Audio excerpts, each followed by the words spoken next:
Assalamualaikum students, welcome to Funds Academy with lecture number 3, 17 chapter Advent of Modern Physics.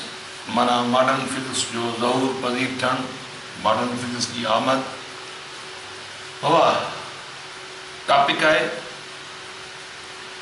Acceleration of body from resting and moving frame.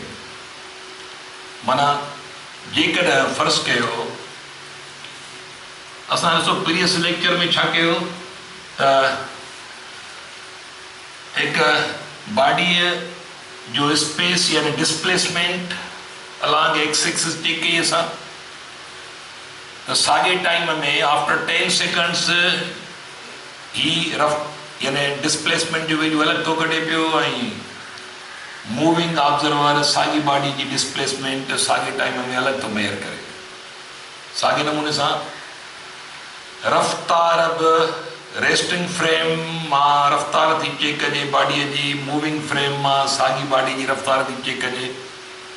माना ॿई frame with respect their frame of reference, माना with respect this moving frame velocity of this particle और body and velocity of same body with respect resting frame. तो body साॻी आहे, रफ़्तार resting frame जे with respect इन जी रफ़्तार अलॻि आहे, मूविंग फ्रेम जे विथ रिस्पेक्ट इन जी रफ़्तार अलॻि आहे। हीअ ऑब्जर्वर चए थो त विथ रिस्पेक्ट टू मी इहो बॉल जेकॾहिं 15 मीटर पर सेकेंड सां वञी रहियो आहे त हीअ ऑब्जर्वर इहा साॻी रफ़्तार, हीअ रफ़्तार आहे साॻे बाल जी रफ़्तार हीअ ऑब्जर्वर अलॻि ॿुधाईंदो। मिसाल ही 15 मीटर पर सेकेंड थो ॿुधाए त बाल मूंखां 15 मीटर पर सेकेंड सां वञी रहियो आहे, त हीउ ॿुधाईंदो त बाल मूंखां फ़र्ज़ु कयो 40 मीटर पर सेकेंड सां वञी रहियो आहे। त ॿई यानी ऑब्जर्वर अलॻि अलॻि रफ़्तारूं ॿुधाईंदा, यादि रखी छॾियो या ठीकु आहे। त both observers will measure different velocities with respect to their frame of references। हाणे कोऑर्डिनेट एक्स यानी डिस्प्लेसमेंट बि अलॻि अलॻि था मेयर कनि, वेलोसिटी बि साॻी बॉडीअ जी ॿई फ्रेम अलॻि अलॻि था मेयर कनि। हाणे एक्सेलरेशन जेकॾहिं हुजे, फ़र्ज़ु कयो जेकॾहिं हिन बॉडीअ में ही एक्सेलरेटेड मोशन सां थी वञे, एक्सेलरेशन सां, त पोइ एक्सेलरेशन जेको ही फ्रेम मेयर कंदो एक्सेलरेशन उहा ए सां ज़ाहिर कबी, ऐं जेको ही ऑब्जर्वर साॻी बॉडी जी एक्सेलरेशन मेयर कंदो उहा ए डैश सां। ॾिसो त हाणे एक्सेलरेशन में फ़र्क़ु अचे थो या न। ओके, तव्हां ॾिसो बाबा, सिंस एक्सेलरेशन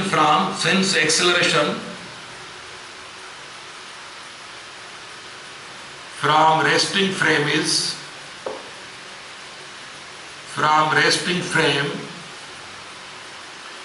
हाणे एक्सेलरेशन रेस्टिंग फ्रेम मां त हीअं मेयर कंदा आहियूं बाबा, A is equal to change in velocity v2 v1 upon t। इहो आम फार्मूला सां एक्सेलरेशन में मौजूद होगा। ओके, पर एक्सेलरेशन फ्रॉम मूविंग फ्रेम मां acceleration that will be acceleration, but acceleration from moving frame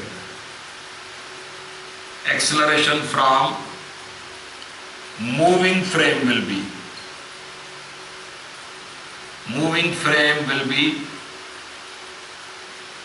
A dash is equal to V2 dash minus V1 dash upon T। बाबा ॾिसो छा मतिलबु आहे हिन जो। माना एक्सेलरेशन मूविंग फ्रेम मां ही फाइनल वेलोसिटी, मूविंग फ्रेम मां इनिशियल वेलोसिटी, मूविंग फ्रेम मां, ठीकु आहे। त हीअ रेस्टिंग फ्रेम मां वेलोसिटी आहे, फाइनल वेलोसिटी रेस्टिंग फ्रेम मां, इनिशियल वेलोसिटी रेस्टिंग फ्रेम मां, हीअ फाइनल वेलोसिटी मूविंग फ्रेम मां, इनिशियल वेलोसिटी मूविंग फ्रेम मां। त हाणे हिते गैलीलियन ट्रांसफॉर्मेशन अप्लाई कयो त हीअ इक्वेशन नंबर ए करे छॾियो, हीअ इक्वेशन नंबर बी करे छॾियो। हाणे हिन ते Galilean transformation law of velocity इस्तेमालु कयोसि, उहा छा जे बराबरि आहे, since velocity velocity of particle from resting frame is equal to velocity of same particle from moving frame plus velocity of frame. Ipo the law of so Galilean transformation laws of velocity is padhiya as here. Tapoe v dash is equal to in the keva e minus value yani the minus थी वेंदो ये सा टपाए छॾियो आहे त E minus में value हले वेंदो ओके त हाणे ही कंडीशन अप्लाई कयो इक्वेशन बी ते त पोइ therefore v1 dash is equal to ॾिसो v1 dash is equal to हाणे ही आहे initial velocity from moving frame this is initial velocity from resting frame minus velocity of frame and final velocity from moving frame is equal to final velocity from resting frame minus velocity of frame. ये बाई values put कयो ये substitute कयो इतने बाबा बाई values ये substitute कयो ताकि रसो the acceleration from moving frame is equal to v2 जी जगह ने छा put कयो यानी v2 minus vf okay ये माइनस आहे या माइनस ॾेई तव्हांखे v1 डैश जो वैल्यू छा आहे v1 डैश जो वैल्यू हीअ आहे यानी v1 minus velocity of frame okay upon time the acceleration from moving frame that is equal to v2 minus v velocity of frame minus initial velocity from resting frame plus velocity of frame okay velocity of frame minus plus upon t the acceleration from moving frame is equal to v2 minus v1 upon t so ये sago ही value आया बाबा यानी equation ए ऐं equation ये first कयो जेकर असां equation C आहे त ए ऐं सी में ॾिसो हिकु जहिड़ा ई आहे This is acceleration observed from resting frame of this body and this is acceleration of same body observed from moving frame. So in the right hand side and in the right hand side chahe same the poisa chona likmo hence acceleration of body from resting frame is equal to acceleration of same body from moving frame. माना acceleration के को असर पवंदो पए right hand side ये ॾिसो right hand side ये ॾिसो त माना असां लेफ्ट हैंड साइड से इक्वेट करे सघूं था जीअं मां साबित थियो जेका रफ़्तार में चेंज आहे इन यूनिट टाइम माना रफ़्तार में जेको rate of change of velocity आहे जेका उहा ही बि साॻी थो ऑब्ज़र्व करे मूविंग फ्रेम बि साॻी थो ऑब्ज़र्व करे साॻी बॉडीअ जी माना एक्सेलरेशन जेकॾहिं बॉडीअ में आहे त उहा एक्सेलरेशन केतिरी आहे उहा इंडिपेंडेंट आहे वेलोसिटी ऑफ फ्रेम फ्रेम जी वेलोसिटी खां बाबा कंहिं बॉडी जी एक्सेलरेशन इंडिपेंडेंट आहे भले केतिरी बि रफ़्तार हुजे हिननि फ्रेम जी जेका एक्सेलरेशन हूंदी बॉडीअ जी उहा सभई फ्रेम साॻी मेयर कंदा यादि रखी छॾियो okay This is acceleration observed from resting frame. This is acceleration of same body observed from moving frame. Mathematically साबित कियो सी हिक बॉडीअ जो स्पेस त डिफरेंट आहे ॿिन्ही फ्रेमनि मां वेलोसिटी बि डिफरेंट आहे ॿिन्ही फ्रेमनि मां पर वेलोसिटी में जेका चेंज आहे हर हिकु सेकंड में उहा साॻी आहे जेके एक्सेलरेशन था चऊं त एक्सेलरेशन ॿिन्ही फ्रेम मां साॻी साबित थी आहे हाणे जेकर एक्सेलरेशन साॻी आहे त पोइ न्यूटन जो लॉ मिसाल हिन एक्सेलरेशन ॿिन्ही फ्रेमनि मां साॻी आहे ठीकु आहे त पोइ जेको रीज़न आहे behind the body to produce acceleration माना फोर्स इन खां था पुछूं बाबा हिन बॉडी ते फोर्स केतिरो आहे हिन खां था पुछूं हिन बॉडी ते फोर्स आहे त फोर्स बि ॿई साॻियो ई बेयर कंदा छाकाणि त हाणे असां एक्सेलरेशन एंड टॉपिक मिसाल असां जेकॾहिं टॉपिक खे हीअं कयूं त force measured on body, force measured on accelerating body, accelerating body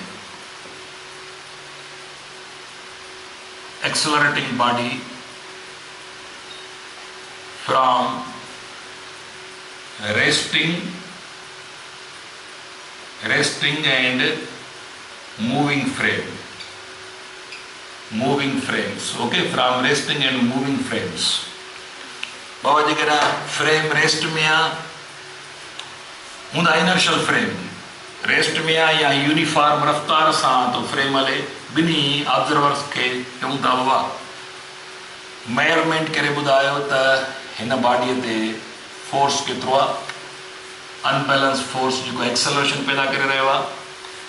जीअं त एक्सेलरेशन मेजर कई आहे रेस्टिंग फ्रेम मां जेका बराबरि साबित थी मूविंग फ्रेम में, त पोइ since force observe from resting frame सौ सूदो फॉर्मूलो जेको इस्तेमालु कंदा आहिनि न्यूटन जो लॉ, ठीकु आहे, and force observe from moving frame is equal to ma dash. Well, already we know that acceleration from resting frame is equal to acceleration from moving frame is same. तब पोइ बाबा असां लिखी सघूं था त f dash is equal to m बि हटाए था ये लिखी सघूं था। त हाणे हिन जी this is force from resting frame, this is force from moving frame on same body। त पोइ असां force on body from resting frame is equal to force f dash on same body from moving body। इहो साॻियो थींदो, इहो साॻियो छाकाणि life time side ॿिन्ही जी साॻी आहे। जीअं त a dash बराबरि a जी आहे, उन करे मां इन a खे रिप्लेस करे लिखी सघां थो पियो। त हाणे छा थियो वञे, this is force observe from resting frame is equal to force observe from moving frame. इन मां साबित थियो त न्यूटन जा लॉज जेके आहिनि से इनर्शियल फ्रेम जेकॾहिं हूंदो त उन में न्यूटन जा लॉज खे वैलिडिटी आहे। न्यूटन जा लॉज जेकॾहिं तव्हां के रेस्टिंग फ्रेम में तव्हां न्यूटन जो लॉ ऑब्ज़र्व कयो या न ॿियो यानी या यूनिफॉर्म रफ़्तार सां मूविंग फ्रेम आहे उन में तव्हां न्यूटन जो लॉ ऑब्ज़र्व कयो, ॿिन्ही में रिज़ल्ट साॻी ईंदी, यादि रखी छॾियो। असां चई सघूं था त न्यूटन जा laws of Newton's are valid in all inertial frames. या असां हीअं बि चई सघूं था त यानी Newton all the frames are identical, सभई फ्रेम हिकु जहिड़ा आहिनि, सेम आहिनि। All the frames are identical for the description of Newton's laws. Newton जे लॉज जी वज़ाहत लाइ, उन्हनि खे बयानु करण लाइ सभई फ्रेम हिकु जहिड़ा आहिनि, पोइ चाहे रेस्ट में हुजनि चाहे हलंदड़ हुजनि, शर्त इहो त इनर्शियल हुजनि, माना या त रेस्ट में हुजनि या त यूनिफॉर्म मोशन यानी वेलासिटी सां हुजनि, सिधी लाइन में कांस्टेंट मोशन सां हुजनि, एक्सेलरेटेड फ्रेम्स न हुजनि। ओके, त पोइ जेको बि इनर्शियल फ्रेम आहे पोइ चाहे रेस्ट में हुजे चाहे मोशन में हुजे, न्यूटन जो लॉ उन में वेरीफाई थींदो। त अॼोको लेक्चर इहो हेसि ताईं पूरो थियो, त असां वरी ॿिए लेक्चर में तव्हां सां गॾु हूंदासीं। तेसि ताईं अल्लाह हाफ़िज़।